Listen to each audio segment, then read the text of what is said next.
All right, man. A lot of stuff to talk about. We had 4 games, and some of them were on at the same time as others, made it kind of awkward at times. Anyway, the Nuggets go up 3-2. The Pistons stay alive. My Celtics figure out the Magic, and the Pacers send the Bucks home, and there's a lot to talk about there. Not all of that in this video.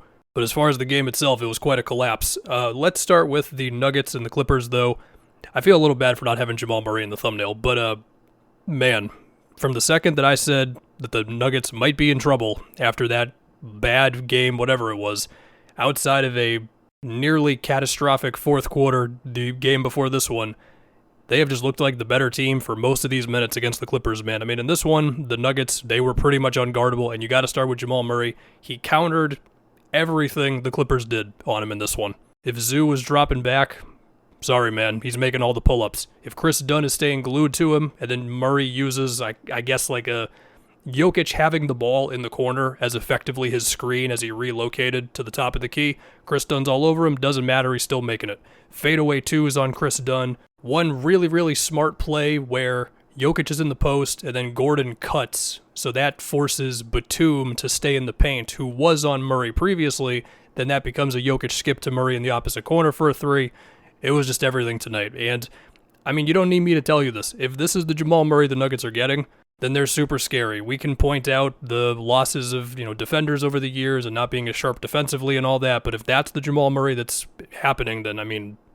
Anyway, besides that, I did think the Nuggets got a lot of good stuff, especially early, off of having Jokic like a foot or two within the three-point line, which still makes Zoo have to come out there because he's never going to just give Jokic space, right?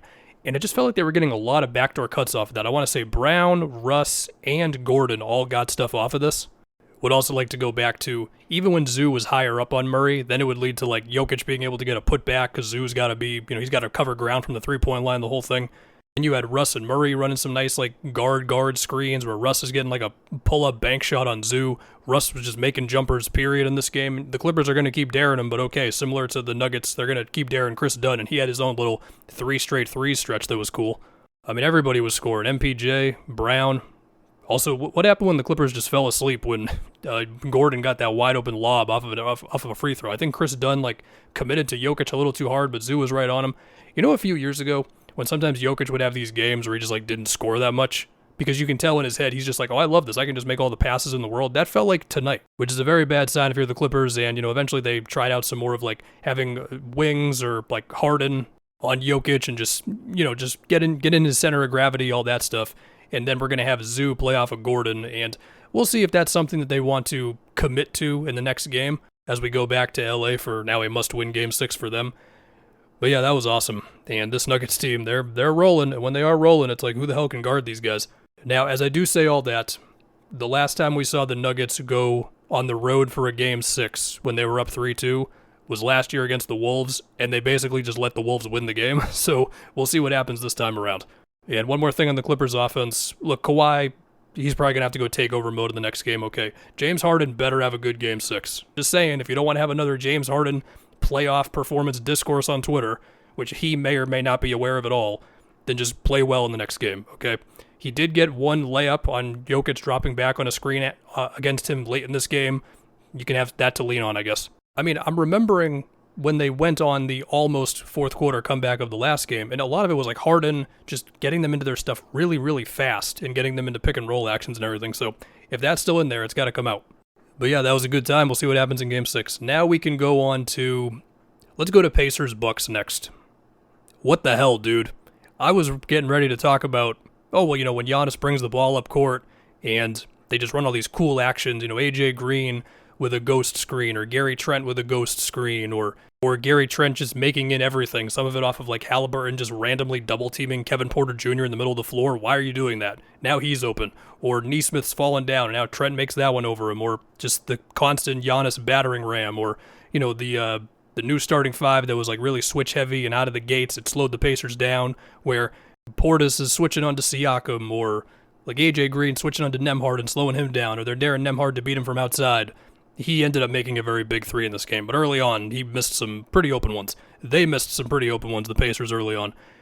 And then before you know it, we're in a dogfight, where the Bucks, with the switching defense again, a couple Siakam post-ups that you don't love, in the fourth. One really, really bad Kevin Porter Jr. step back two where Giannis didn't even touch the ball on a certain possession. Hallie's getting open with like some creative screens, or like Siakam screens his own guy, whatever. Eventually, the Gary Trent Jr. avalanche happens in overtime after Giannis misses the post-up that could potentially have won the game. And then just a disastrous, minute? 30 seconds, whatever it was, 2 turnovers. Gary Trent Jr., I don't know how you don't catch that one. I don't even remember the bad pass turnover, to be honest. I know what happened. I could go look at it, but whatever, I'll do it after this. And then Nembhard makes a huge three that I feel like is going to get a little forgotten.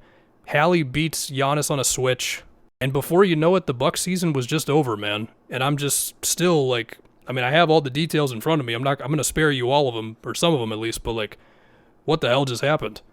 Just completely stunning stuff. And now, I'll probably do this for another video, but everybody's doing the same thing with Giannis, as they should, because it's right in our face now. If it was ever going to happen, if Giannis was ever going to ask out, it would probably be this offseason, because the draft pick situation, the team situation, best wishes to Dame, of course, but this is the harsh reality of where the conversation's going to go now.